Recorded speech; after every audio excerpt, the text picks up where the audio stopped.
Hi and welcome. This is Stories for Businesses, the show that proves your story isn't just something to tell, it's the strategy that builds a business that is uncopyable, unforgettable, and unmistakably you. I'm your host, Megan Wright, story and strategy coach, and today we're exploring how to anchor your stories so that they actually work for your business. If the last episode was about understanding that story is the structure, this one is about finding the stories that are actually going to build that structure, the individual bricks that are going to build the foundations of your business. Once you start looking back through your life, you're going to realize that there is a lot there that you can pick from.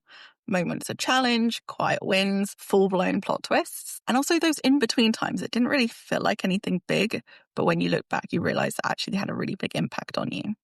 And when you stand in front of all of that history, all of your life stories, and try and decide what to share, it can feel like searching for a needle in a haystack. That's often one of the first things that my clients tell me. I don't know which stories matter, I don't know which stories to tell, or I don't think I have any stories that are even worth telling. But I just want to reassure you, here's what I can say with complete confidence. I have never met a single person who didn't have stories worth telling. They just hadn't found them yet and they hadn't anchored them in their business. I want you to think of those anchors like the mooring that keeps a boat from drifting. Without it, a gentle current can pull you off course. And in business, that current is the constant stream of advice, algorithm changes, shoulds that we're bombarded with on a daily basis. Without anchors, you end up telling different stories every week, chasing trends, instead of staying true to what you want to be communicating. Because stop that drift. They remind you what you stand for, what you want people to feel, and what kind of change you're here to create. When you have them, you can speak about your work in 100 different ways, but it'll always sound like you and it'll always be relevant to your business. When you start looking back over your life, you'll probably start to notice patterns.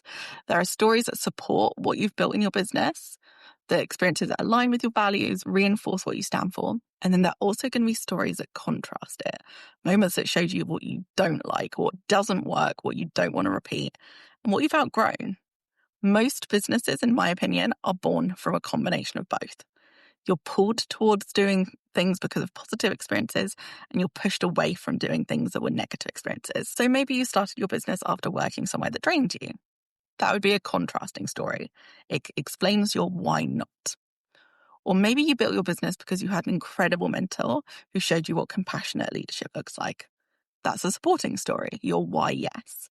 So often people only talk about their why story, but for me, it's really important that people have their why yes and their why no, because supporting stories are the ones that show people why you care. Whereas contrasting stories show people how you think, and together they create multi-dimensions to your storytelling. They show your audience that your approach isn't just theoretical, you've lived it. And that lived-in quality is what makes a story so powerful in business. It builds trust. Because when people hear your reasoning, when they understand not just what you do, but why you do it that way, they start to believe in your integrity and they see your originality. So if you're unsure where to begin, try these two questions. What do I want to build more of? And what do I never want to do again? Let memories surface and stories come to mind. Sometimes they'll appear as small moments in your life, a conversation that stuck, an interaction that changed your boundaries, or an experience that really helped you see what mattered. And other times there'll be really big moments, the things that you can look at in your life and think there was a before and an after that event. Either way, those are your starting points, because once you've gathered them, you can start to look for the thread between them. What does your why yes and your why no have in common? Because that thread is often your core message and the heartbeat of everything in your business. Once you've found the stories that matter, the next step is learning how to make them work for your business. That's where the anchors really come into play, because every story that creates connection is anchored in one of three things: emotion, values, or point of view. The trick is to use just one anchor at a time, because if you try and use all three at once, your story will start to sink under its own weight. So let's have a little look at those anchors in a little bit more detail. Emotion is the easiest of the anchors, but it's the one that most people skip past because they're afraid that it means being too personal or too vulnerable. But emotion isn't about tears or sharing your trauma. It's about resonance. It's the feeling you want someone to have. So it's really good to ask yourself, what do you want someone to feel when they encounter your work? Once you know the emotion that you want to evoke, you can make sure to choose the stories that will naturally create that feeling in the audience. You're not telling those stories for you and to share your emotions. You're telling them for the emotions that they're going to create in your audience. The next anchor is values.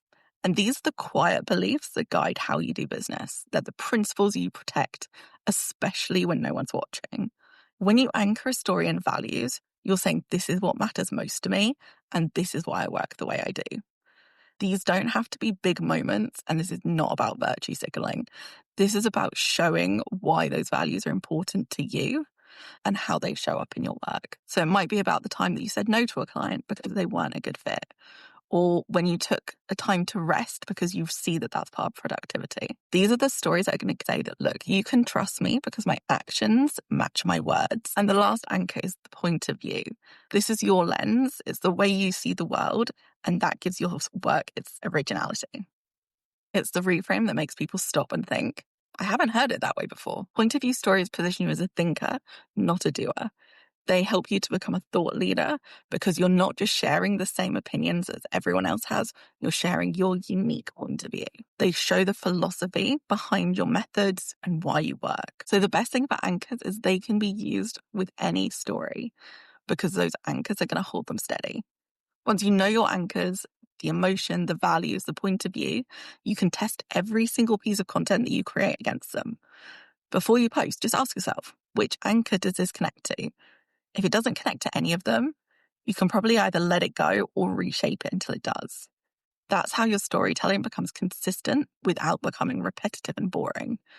You're not forcing formulas onto what you're doing. You're making sure that each one of those stories returns to your foundations. And when people hear you speak or they read your content, they'll notice that every message feels cohesive. Every post is connected because they're all tethered to those same three anchors.